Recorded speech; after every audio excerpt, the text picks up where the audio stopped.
I'm following up on what residents call a dangerous intersection in Port St. Lucie. Now police tell me they're increasing patrol here to keep drivers safe.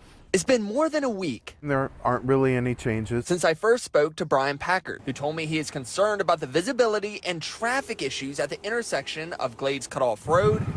The traffic's still busy. And Commerce Center Drive. In the afternoon, it's hectic. I first told you about this intersection last week. A 72-year-old woman was killed in a crash here on Memorial Day. 5 others were hurt. Now, a week later, I've learned her 74-year-old husband died from his injuries in the crash. I believe we're still going to have accidents at the intersection until there's a permanent fix. Port St. Lucie police tell me since 2020, there have been 31 crashes here. So, after hearing the concerns from neighbors, Sergeant Dominic Mazziti tells me they're increasing patrols at the intersection. We're trying to make a bigger presence known and felt. Mazziti says they've always had 2 officers patrolling the area. Now, they'll have their traffic unit periodically at the intersection. You may see us sitting out in the open, trying to visibly get people to slow down.